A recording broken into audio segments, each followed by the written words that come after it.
Simon Commission, Simon Go Back. In 1927 AD, the British government appointed a 7-man commission under the chairmanship of Sir John Simon to report about the extent to which the Act 1919 AD he worked out successfully. The people of India boycotted this commission because all of this members were Englishmen. Not a single Indian was represented in it. तो क्या हुआ कि Simon commission जो ये एक बनी थी committee, ये साइमन इसके जो चेयरमैन थे वो कौन थे? साइमन थे, सर जॉन साइमन थे। तो इसकी जो एक कमेटी बनाई गई थी 1919, इसमें जो है सारे जो मेंबर थे वो सारे क्या थे? अंग्रेज थे। इसमें कोई भी भारतीय नहीं था। तो ये एक बहुत खराब बात थी और बहुत मतलब खफा होने वाली बात थी। सारे लोग एंग्रो ही कि वेल एजुकेटेड जो जिन्होंने सिविल सर्विसेज पास की थी, किसी को भी जो है उन्होंने इस कमीशन मतलब the people of India boycott this commission, इस कमीशन से बिल्कुल उनको बाइकॉट रखा इंडियंस को। सिर्फ अंग्रेज उसमें थे जो उसका नेतृत्व करेंगे।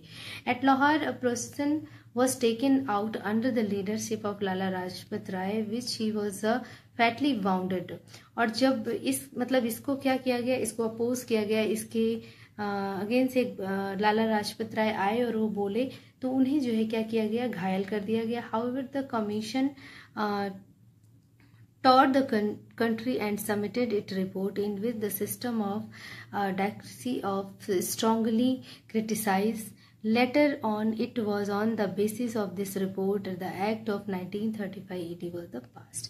तो फाइनली जो कमीशन आया था इससे लोग नाखुश थे क्योंकि इसको अपोज कर रहे थे लाला लाजपत राय, जिसे कि लोगों ने घायल भी कर दिया था। तो इस वजह से और भी लोग परेशान हो गए थे साइमन कमीशन में, क्योंकि एक भी भारतीय नहीं था, इसलिए वो बिल्कुल भी इसके पक्ष में नहीं थे और वो इस बात से बिल्कुल भी परेशान हो गए और उसके अगेंस्ट चले गए सारे लोग। फाइनली क्या हुआ कि मतलब इस जो ये एक्ट आया था, एक कमीशन आया था, तो it was on the basis of this report the act of 1935 AD was passed. तो ये इस रिपोर्ट के थ्रू जो 1935 का एक्ट था उसके उस पर ये पास हुआ। Impact on the Indian political condition. The Simon Commission had a great impact on the Indian political life, not because it's a finding a recommendation, but because of political favor it generated. It helped in generating the climate for political revolution aimed at securing freedom for the India. The death of Lala Lajpat Rai further added is the significance. The civil disobedience movement was another important event which began the protest against this commission। मतलब एक बहुत बड़ी बात ये थी कि इसका effect ये था, सबसे पहली बात तो कि इंडियंस को बाइकआउट किया गया और पॉलिटिकली इसका जो बहुत इफेक्ट पड़ा था भारत पर और भारतीयों पर। इस कमीशन का जो साइमन कमीशन आया था तो इसने क्या किया था, एक इसने हेल्प करी जनरेटिंग द क्लाइमेट और political revolution aim to securing freedom for India. तो इसने एक और पृष्ठभूमि तैयार कर दी, लोगों को और ज़्यादा इनकरेज कर दिया फ्रीडम के लिए, फ्रीडम की तरफ अग्रसर होने के लिए। और दूसरी लाला लाजपत राय की जो डेथ थी उसने तो एक तहलका ही मचा दिया, जो बहुत इम्पॉर्टेंट पर्सन थे इस आंदोलन के। तो एक मतलब civil disobedience movement was another important event which began as protest against this commission. तो इसीलिए सिविल डिसओबीडियंस यानी सविनय अवज्ञा आंदोलन जो शुरुआत हुई, इसके अपोज में, इसका विरोध करने के लिए इस साइमन कमीशन का, ठीक है। डिमांड ऑफ पूर्ण Swaraj. In October 1929, the Viceroy Lord Irwin announced the uncertain offer of dominion status for Indian and Round Table Conference to discuss a future constitution in December 1929. Under the presidency of Jawaharlal Nehru, the Lahore Congress formalized the demand of Purna Swaraj or full independence for India. It was also declared that 26 January 1930 would be celebrated as the Independence Day, when people were to take place to struggle for complete independence। देखिए क्या करने जा रहे हैं, पूर्ण स्वराज की मांग, यानी कि डिमांड ऑफ पूर्ण स्वराज की, यानी कि अब हमें पूरी स्वतंत्रता चाहिए, कुछ भी आधी अधूरी नहीं, कुछ भी नहीं सुनना है। ब्रिटिश के अगेंस्ट बिल्कुल खड़े हैं अब, और इसको जो है किस लिए खड़े थे? डिमांड ऑफ पूर्ण स्वराज, पूरी तरह से आप भारत को स्वतंत्र करिए। डिमांड ऑफ पूर्ण स्वराज जैसे कि हमने बात करी, इसको पढ़ा मैंने। लॉर्ड जो इरविन थे उन्होंने अनाउंस कर दिया, बिल्कुल ही कोई भी अनिश्चित, कुछ भी निश्चित नहीं था। Uncertain offer to dominion state, जो स्टेट थे डोमिनियन स्टेट, उन्होंने अनसर्टेनिटी, कोई उसमें समय सीमा नहीं बताई उन्होंने, ऐसे ही उन्होंने कहा, बिल्कुल ऐसे हवा में बात करी कि हाँ एक फ्यूचर में एक कॉन्स्टिट्यूशन, संविधान की चर्चा वो करेंगे, एक कॉन्फ्रेंस ऐसी की जाएगी। तो इससे क्या हुआ कि इस बात से जो है, जो लीडर थे वो सेटिस्फाइड नहीं थे। तो under the presidency of Jawaharlal Nehru and the Lahore Congress formalised the demand of पूर्ण स्वराज और फुल इंडिपेंडेंस। तो इससे जब वो सेटिस्फाइड नहीं थे तो वो क्या हुए, उन्होंने एक लाहौर में जो है कॉन्फ्रेंस करा, उसके थ्रू उन्होंने ये डिमांड रखी पूर्ण स्वराज की, हमें पूर्ण स्वराज चाहिए। It was also declare 26 January 1930 would be celebrated as the independence day, और जो 26 जनवरी 1930 जो था वो एज ए इंडिपेंडेंस डे वो सेलिब्रेट करेंगे। When people were to take pledge to struggle for complete independence, जहाँ पे लोग जो है शपथ लेंगे अपने स्वराज को पूरा करने की। ठीक है। सॉल्ट मार्च, जो कि बहुत इंपॉर्टेंट एक स्टेप है हिस्ट्री में। In his letter to viceroy on 31 January 1930 Mahatma Gandhi stated the following 2 types of demand. क्या डिमांड्स थी देखिए महात्मा गांधी की? Demand of general interest, specific demand of different class from industrialist to peasant in doing, मतलब उन्होंने क्या किया, एक जनरल सी डिमांड थी जो सभी के लिए थी, मतलब सबके लिए, जिसमें कि पीजेंट आ रहे हैं और भी सारे लोग आ रहे हैं। तो ये जो in doing so his main ideas was to link all class of India society with the national movement. तो यानी कि जो उनकी डिमांड्स थी वो हर वर्ग के लोगों की थी, जो कि सारे ही क्लास के लोग इस मूवमेंट से अटैच थे, जुड़े हुए थे। तो वो जो डिमांड उन्होंने रखी, तो the most stirring demand was to abolish the salt tax. तो जैसे ये डिमांड ऑफ जनरल इंटरेस्ट की थी, मतलब एक जनरल इंटरेस्ट जो है वो, दूसरा स्पेसिफिक डिमांड, मतलब बहुत ज़्यादा इंटरेस्ट लेते थे, बहुत ज़्यादा टैक्स लेते थे, लेकिन जो उसको हटाया जाए, उसको ख़त्म किया जाए। और दूसरा, लेकिन जो मेन एक ख़त्म करने वाली बात थी, अबॉलिश करने वाली बात थी, वो सॉल्ट टैक्स था, because it concern both the rich and the poor alike.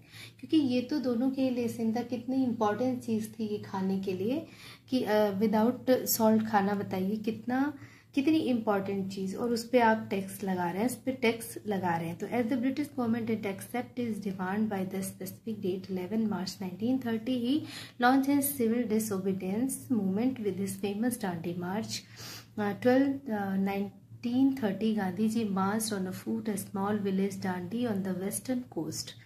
तो क्या हुआ कि उन्होंने एक चेतावनी भरा खत लिखा और उनको इन्फॉर्म किया कि अगर 11 मार्च 1931 तक, इस डेट तक नहीं ब्रिटिश एक्सेप्ट करती है हमारी मांगों को, तो वो क्या करेंगे, सिविल डिसोबीडियंस मूवमेंट स्टार्ट कर देंगे विद फेमस दांडी मार्च, जो कि दांडी मार्च थी 12 मार्च 1930। Gandhi ji march on foot, पैदल जो है, to small village Dandi on the western coast. He was accompanied by 79 followers. He reached Dandi on April 5, 1930 and there he broke the salt law.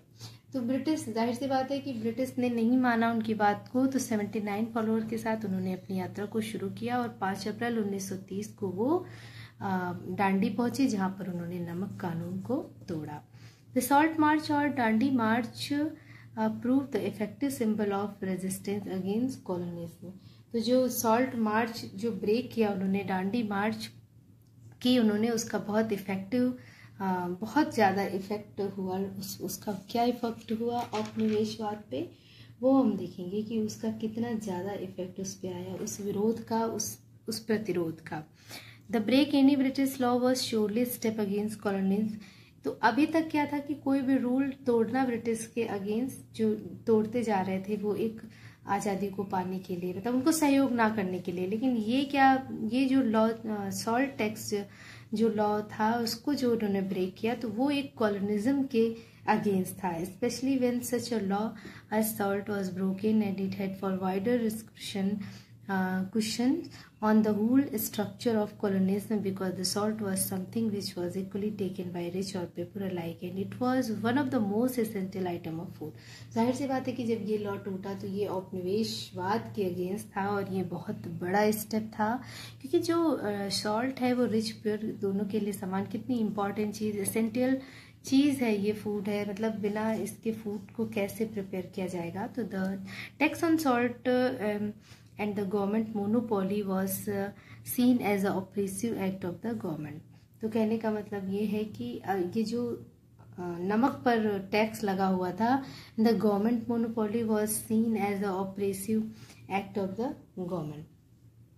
जाहिर सी बात है ये एक उत्पीड़ित बात थी जिसको कि लोग नहीं टॉलरेट कर सकते थे और इस पीढ़ी को इस ऑपरेशंस को जाहिर सी बात है कि उन्हें प्रोवोक करना था. जो भी इनकी मोनोपोली थी उसके अगेंस्ट उन्होंने गांधी जी ने एक युद्ध छेड़ दिया था कि या तो वो डिमांड को एक्सेप्ट करें या तो फिर वो उन्होंने अपना नमक कानून तोड़ा और खुद फिर अपना नमक उन्होंने बनाया भी.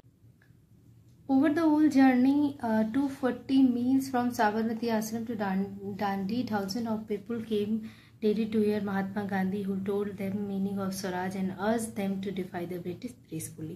मतलब 240 मील की यात्रा थी साबरमती आश्रम से डांडी तक की जहाँ की हजारों लोग गांधी जी के साथ आए और वो आए और उनको सुना कि उन्होंने जो बताया स्वराज का अर्थ बताया और ये उनसे रिक्वेस्ट भी करी कि वो किस तरीके से ब्रिटिश से जो है पीसफुली मतलब आंदोलन करें और उनसे अपनी बातों को कहे. On 6 April 1930 when on reaching Dandi he manufactured salt by boiling sea water. It had the beginning of civil disobedience movement. और उन्होंने क्या किया 6 अप्रैल 1930 को जब वो डांडी पहुंचे तो वहां पर उन्होंने नमक को खुद बनाया. कैसे? सी वाटर को बॉयल करके उन्होंने प्रिपेयर किया उसको. द सॉल्ट मार्च प्रूव्ड और ये एक शुरुआत थी सिविल डिसओबीडियंस मूवमेंट. दस the salt March proved an effective symbol of resistance against the colonialism. तो इस तरीके से ये बहुत बड़ा इफेक्टिव था एक बहुत बड़ा विरोध था किसके अगेंस्ट रेजिस्टेंस अगेंस्ट कॉलोनिज्म यानी कि औपनिवेशवाद के खिलाफ.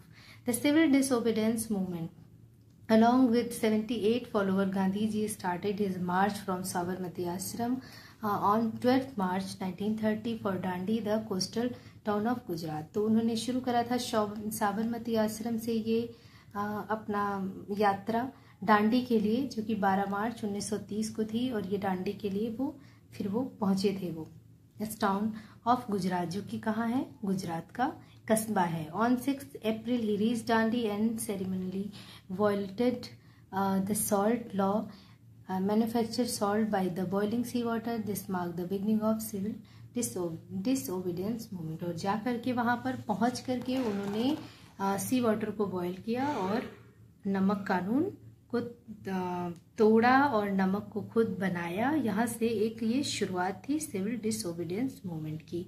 एट द मूवमेंट स्प्रेड तो क्या होता है देखिए मूवमेंट के स्प्रेड होने के जो इफेक्ट थे वो क्या थे. Foreign cloth for boycott liquor shop was picketed peasant refuse pay revenue and chowkidar taxes. तो देखिए क्या हुआ फॉरेन क्लोथ्स को हटा दिया बाइकआउट किया शराब की दुकानें बंद हो गई पीजेंट ने रेवेन्यू देने से इनकार कर दिया और चौकीदारी टैक्सेस भी. विलेज ऑफिसर रिजाइन और जो भी ऑफिसर थे विलेज के रिजाइन किया. In many places forest people violated forest law और बहुत जगहों पर जो जंगल के कानून थे उनको भी तोड़ा गया उनको भी खत्म किया गया. Worried by the ongoing movement the colonial government began arresting the Congress leaders one by one. तो अब इससे वो परेशान हो गए कौन ब्रिटिश की ये क्या हो रहा है और इस तरीके से ये लोग एग्रेसिव होते जा रहे हैं कहीं ऐसा ना हो कि हम लोग जो है हम लोगों को छोड़ना पड़े कंट्री और हम लोग कहीं डिफीट का मुंह ना देखें. तो वो वन बाय वन लीडर्स को अरेस्ट करने लगे कांग्रेस की. So with the launching of civil disobedience movement 1930-1934, a new chapter in the history of India was added. Both the people of India and the colonial government reacted differently to this movement. तो ये एक बहुत महत्वपूर्ण chapter है, बहुत बड़ा step था भारत के इतिहास में। सिविल डिसोबीडियंस मूवमेंट जो था 1930 से 1934, एक नया चैप्टर था इतिहास का, जिसमें कि दोनों ने अलग अलग तरीके से रिएक्ट किया, गवर्नमेंट ने भी और लोगों ने भी, पीपुल ऑफ इंडिया, दोनों ही लोगों ने। ठीक है, रिएक्शन ऑफ द पीपुल, तो क्या रिएक्शन लोगों का था? देखिए, instead of merely offering satyagraha the people now begin to disobey all unjust law and even attack government. मतलब अब कुल मिलाकर के सत्याग्रह के अलावा लोगों ने क्या करना शुरू करा कि डिसओबे करना शुरू कर दिया, जो भी गलत कानून थे, जो भी नियम थे, और वो गवर्नमेंट पे अटैक करना उन्होंने शुरू किया। Now the people didn't want dominant state और self government in internal affair along but complete independence from the foreign rule. अब वो लोग क्या चाहते थे? कोई डोमिनेंट स्टेट नहीं, पूर्ण स्वराज उनको चाहिए था, फॉरेन रूल को खत्म करें और वो यहाँ से जाएं। Some young Indian like Bhagat Singh, Batukeshwar Dutt, Rajguru even try to adopt revolutionary method to get rid the foreign rule. इन लोगों ने क्या किया? एक क्रांतिकारी तरीके से जो है आज़ादी को पाने की कोशिश की।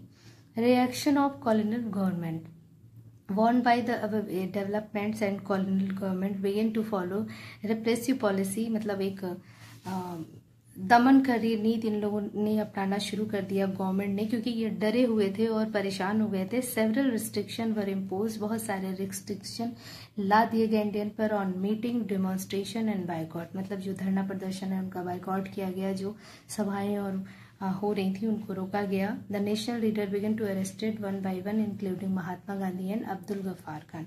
एक एक करके सारे लीडर्स को ये अरेस्ट करने लगे, उसमें महात्मा गांधी और अब्दुल गफ्फार भी थे। कांग्रेस वर डिक्लेयर्ड एज इलीगल, कांग्रेस को इन्होंने इलीगल डिक्लेयर किया। Crowd demonstrated in Peshawar and several violent incident were reported.